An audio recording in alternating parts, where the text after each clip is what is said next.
What's up, guys? Thought I'd make a little video showing a little tour of our fully customed 3 exhibit reptile enclosure. This is housing 2 ball pythons and a baby rat snake. So yeah, let's get into it. I think I'm going to start off just kind of going naming off the materials that we used to build this. Where we got the materials from. I'll try to do my best in remembering where exactly we got everything from, just so you can kind of have a reference guide if you're trying to do something similar to this. All in all, this really isn't a difficult project. It's definitely a timely project. It's going to definitely take you some time to do and perfect, but all in all, I mean, it took us about 3 months to complete it, I think. And that was just like on and off working on it. In the end, I was just like, we got to get it done. But I'd like to thank my wife and her brother for helping out. And, it was definitely the 3 of us that were working on this. Her brother did all the electrical wiring and helped us a lot with choosing the wood and making the right cuts and such. But yeah, so let's get on with it. So this enclosure stands at 6'4" with the legs, 6 foot without the legs, 4 foot wide, and a little over 2 feet deep. The wood we used is a blonde wood plywood that we purchased from Lowe's. Basically, I would say maybe like 75% of the materials that we use to build this are basically all from Lowe's Hardware. Lowe's is nice. They got the 10% military discount, so that's a plus. The front facing boards we got from a different wood shop in Virginia. I believe it's Maple. I mean, the grain just looks really nice on it. Definitely gives it a nice touch. I need to touch up on these, sand them a little more where I put the wood filler. We were originally going to stain the entire enclosure. However, there were just a lot of complications with it. We decided to just keep it the original color. I kind of like the unfinished look of it. And yeah, I mean, we just decided to keep it as it is. Moving on, for every enclosure, we coated the inside, the complete interior with dry lock, masonry, waterproofing, sealer, whatever you want to call it. Just dry lock. It gives it this like rough, sandy texture when you're done with it. But I mean, it's really only the ceiling that's exposed, and I think we wanted to keep it exposed because it is that white color, so it reflects that light well. After we applied the dry lock, before we applied the dry lock, we actually sealed along all the seams and corners just to, keep it sealed. We used some sealant caulk for it. For the backdrops, we cut out sheets of cardboard and sprayed that Easy Stuff spray foam, and then we spray painted it black and brown. We didn't carve it. It doesn't look the best, but at the same time, I think it definitely gives it that really nice natural bark or rock look to it. There's my female normal 5-year-old ball python just chilling in her little cork log. And these are all fake plants we got from, I think, Hobby Lobby. The lighting, that's something that I'll get into next. So these cages that you can see were purchased on Amazon. I think they were like $12 each. And I mean, they fit perfectly around those light sockets right there, which is, I mean, it couldn't get any better than that. The ball pythons are taking 2 75-watt day and night bulbs, while the rat snake, I believe, is taking 60 watts. So all the wiring for these lights, it's all hidden behind these compartments right here. and they all are run to a main power box and then run to a timer. This timer, I mean, it's such a nice touch. You know, everything just being on automatically, not having to touch anything, really makes, you know, having a low maintenance pet even more low maintenance, which kind of sounds lazy, but whatever. So these timers are nice. They have a on and off feature. So, I mean, I can just switch these lights off and then on, and then you know, you can set your own timers for when they turn on and off. I have the night lights on from 8:30 p.m. to 7 a.m. and then the daylights from 7 a.m. to 8:30 p.m. Let's see.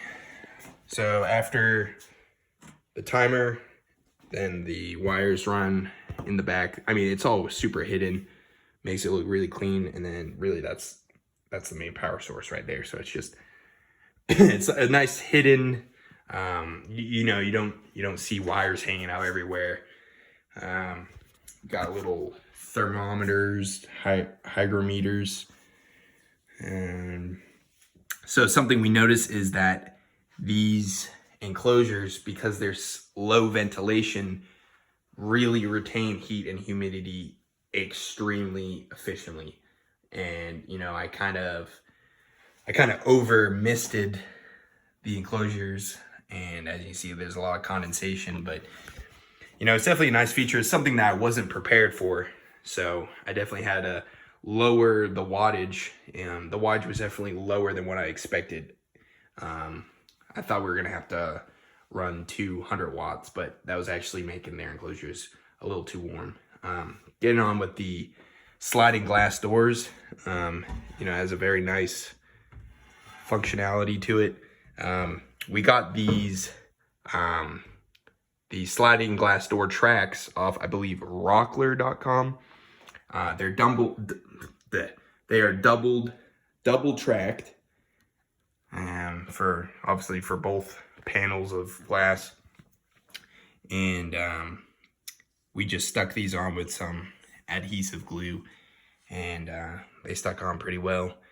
So yeah, I really have no complaints. Originally, we were gonna do those ratchet locks, the ones with like the teeth on them.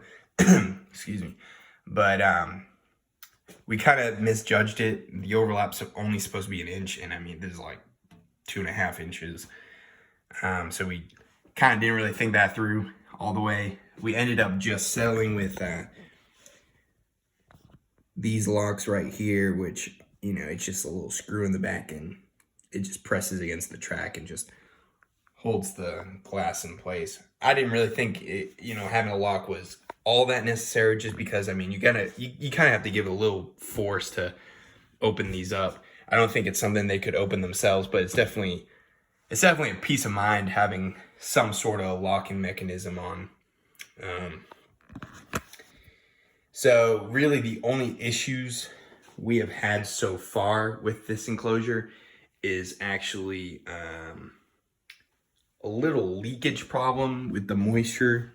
And as you can see right here, I don't know how well you can see it, but there's a little bit of moisture escaping through this tiny gap between the glass and the wood. And I mean, originally I was planning on putting some tracks here on each side, but yeah, I mean, they thought it would be a cleaner look with it just pressing up against the wood. But to combat this, as you can see, the plywood right here is actually kind of twisted a little bit, and the seam has expanded as well, just from moisture getting in there. But I ordered some adhesive foam strips that are 1/4 inch wide, so the same as the glass, and I'm just gonna run them down here, up along the tracks, hoping that it's gonna stop that moisture from escaping. I don't know how well it's gonna actually work, but I mean, we'll see when the time comes.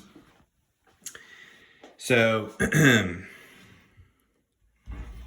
for their enclosures, for the ball pythons at least, we're using just that, like, I think it's called force floor mix, with a little bit of bark and then some leaf litter. You know, just essential substrates you would use to really retain that humidity. In the back, she has her water dish. She has a little bit of structure here, some fake plants. And I mean, yeah, it's a very roomy enclosure. She can definitely stretch out whenever she needs to. And like I said, these enclosures just hold that heat and humidity so well. So it's definitely perfect conditions for them. I basically have the same layout for both the ball pythons and then the rat snake. She has aspen bedding mixed with some bark, and we've just given her a lot of hides and structure because she's small, and I don't necessarily advise anyone putting such a small snake in such a large enclosure. However, we didn't want this empty enclosure just sitting there when we have 3 snakes. So, I mean, I don't think that she dislikes the amount of space she has. She definitely enjoys crawling up on the backdrop, which we've made a lot of indents and parts for her to really climb up on. And yeah, I mean, I think that really covers everything. Again, you know, this is just a project that I've been wanting to do for such a long time, and now that it's finally done, I really don't have any complaints about it. Don't think I showed you this. It's just a little like rack thing we bought from Hobby Lobby, and it's just nice. We got some informational books about ball pythons and reptiles and all of that, and then it's just some tracking notebooks for them, just to keep up with their, you know, well-being and such, and a little pooper scooper that thankfully we haven't had to use yet.